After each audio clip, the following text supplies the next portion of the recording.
Would you take a single bite for $1,000? What if I told you I'd toss in a $2,000 bonus if you finish all 8 of these bizarre bites from around the globe? Think Fear Factor meets MasterChef with a little extra chaos sprinkled in. Welcome to the most stomach-churning food adventure you'll ever witness. We're diving headfirst into some of the world's weirdest, wildest, and most wonderfully WTF delicacies that'll make you question everything you thought you knew about food. Buckle up, grab your antacid, and let's see if you could survive. First stop, Turkey, where they've been turning sheep heads into liquid gold since the Ottoman Empire. Kelle paça, sheep's head soup.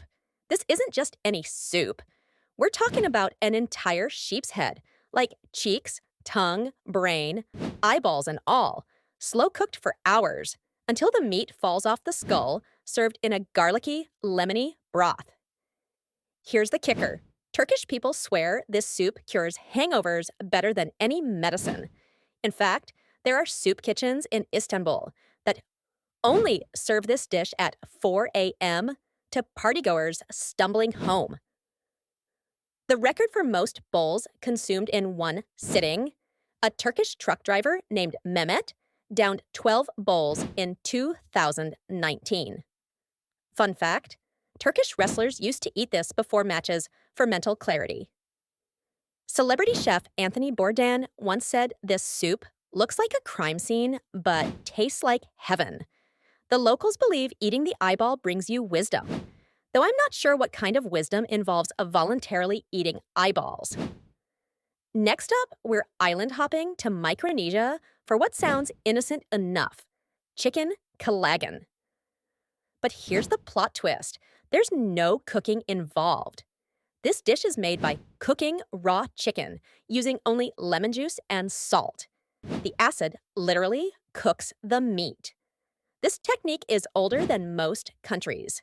Pacific Islanders have been making kalagan for over 500 years. Survival hack? Only the freshest chicken allowed. Anything less could be a gamble with the gods. The world record holder for eating the most kalagan in one sitting is a Chamorro grandmother who put away 3 pounds of the stuff during a village festival. Surprisingly, Gordon Ramsay tried this during a Pacific Island special and called it bloody brilliant, though he did admit to being terrified the entire time he was eating it. Hold on to your stomachs, folks, because we're heading to Zambia for afin kubala, dried caterpillars that locals consider the ultimate protein snack. These aren't just any caterpillars, they're specifically the larvae of the emperor moth, and they're so popular that there are entire markets dedicated to selling them. Here's something wild. These caterpillars are more nutritious, contains 60% protein, and having 3 times more iron than beef. Move over, kale. Some say they taste like smoky bacon, crunchy like pork rinds. Others say, despair. Zambians have been harvesting them for generations, and during peak season, a single tree can yield up to 60 pounds of caterpillars. Bear Grylls, the survival expert, actually featured these on his show and declared them crunchy, nutty, and surprisingly addictive. The local record? One vendor in Lusaka sold 2,000 pounds of dried caterpillars in a single day. Zambia exports over 5 million tons of mopane worms per year. Now here's where things get tricky. We're in Dominica for their famous mountain chicken. But, plot twist, it's not chicken at all. It's actually a giant frog called the coqui. And it got its name because early settlers thought it tasted like chicken. This dish is so rare that it's nearly extinct. There are fewer than 100 of these frogs left in the wild. Back when they were abundant, the largest mountain chicken on record weighed 2.2 pounds. That's bigger than most actual chickens. Caribbean musician Jimmy Buffett, mentioned trying mountain chicken in one of his lesser-known songs, calling it the strangest chicken that never could fly. The dish was once so popular that Dominica's government had to create laws to protect the remaining frogs. Gordon Ramsay once tried it and said, "It's not bad if you don't look down." We're flying to Portugal for arroz de cabidela, rice cooked in rabbit blood. Yes, you heard that right. Fresh rabbit blood is mixed with vinegar to prevent clotting, then stirred into rice to create a dark, rich dish that looks like something from a horror movie. This dish dates back to medieval times when Portuguese peasants couldn't afford to waste any part of an animal.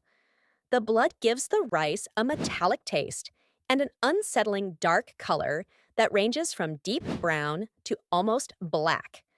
Weirdly enough, Portuguese footballer Cristiano Ronaldo grew up eating this dish and mentioned in an interview that his grandmother's arroz de cabidela was his comfort food.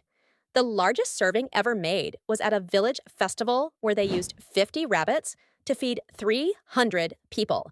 File this under weirdly specific. We're swimming over to Venezuela for a soup that uses the most unexpected part of a catfish: the whiskers. These aren't just garnish, they're the main ingredient. The whiskers are boiled until tender and served in a spicy broth with vegetables. The tradition started among Venezuelan fishermen who didn't want to waste any part of their catch. The whiskers, which are actually sensory organs, have a chewy texture similar to cartilage. Slippery, chewy, and apparently perfect for rainy days. One fishing village holds an annual whiskers soup contest where the record stands at 47 bowls consumed by one person. Celebrity chef Jose Andres tried this dish and described it as a swimming in uncharted culinary waters, though he admitted it took him 3 attempts to finish a single bowl. Miss Venezuela contestants reportedly eat it for glowing skin. Glow up or throw up? Next, we're visiting Ukraine for ryajenka, fermented baked milk that looks like chocolate milk but tastes like, well, let's just say it's an acquired taste. This isn't regular fermented milk. It's baked in clay pots for hours until it develops a caramel color and tangy funk flavor. Ryajenka has been a Ukrainian staple for over 1,000 years. During Soviet times, it was considered so nutritious that Olympic athletes were required to drink it. Ukrainians drink this like Americans drink soda, daily and with zero hesitation. The record for most ryajenka consumed in one day belongs to a Ukrainian babusha, grandmother, who drank 3 liters during a village celebration. Surprisingly, supermodel Mila Jovovich, who was born in Ukraine, credits ryajenka for her glowing skin and mentions drinking it whenever she visits her homeland. Finally, we're ending our journey in Laos with one of the most intriguing brews, Naang Kheo Mo, tea literally made from silkworm excrement. Sounds wild, right? This hyperlocal delicacy is more than just a conversation starter. It's a testament to the inventive spirit and palate of Laotian gastronomes. Its quirky origin: during silk production, silkworms feast on mulberry leaves, and their droppings, lovingly called Nang Kheo Mo, become infused with the aroma and essence of these leaves. Enterprising locals noticed that when these droppings were washed, dried, and steeped, they yielded a distinctive and earthy tea. Some say it tastes of toasted hay with hints of the forest floor. Laos holds the unofficial record for being the only country where silkworm poop tea is consumed socially, making this a true rarity in world cuisine. It's a popular dare drink among backpackers and a sign of respect when offered by elders, adding to its mystique. What's truly unexpected? Aside from its detox reputation, Nang Khao Mo is rumored to be a favorite oddity of Anthony Bourdain, who allegedly ranked it as one of the most surprising, palate-bending teas he ever tried during his travels in Southeast Asia. Though, in true Bourdain fashion, he joked the aftertaste made him work for his sip. A unique fact about this tea, it symbolizes Laos's knack for zero-waste living. Nothing from the precious silkworm goes unused. While many might raise an eyebrow at the idea of sipping silkworm droppings, locals swear by its subtle umami undertones and its energizing effect, proving that in Laos, nothing is wasted and everything is celebrated. So there you have it. 8 dishes that would net you $10,000 if you could stomach them all. From sheep eyeballs to silk worm poop, these delicacies prove that one culture's weird is another culture's wonderful. Each of these dishes tells a story of survival, tradition, and making the most of available resources. They remind us that food is more than just sustenance. It's culture, history, and identity all rolled into one. Would you take the $10,000 challenge? Let me know in the comments which dish you'd try first, or if you'd run screaming from all of them. Don't forget to smash that like button if this made you hungry or nauseous, and hit subscribe for more adventures in the world's wildest cuisines. As Mister Ambot would say, no matter what you are going through, you still deserve to eat whatever you want. Until next time, keep your forks ready and your stomachs strong.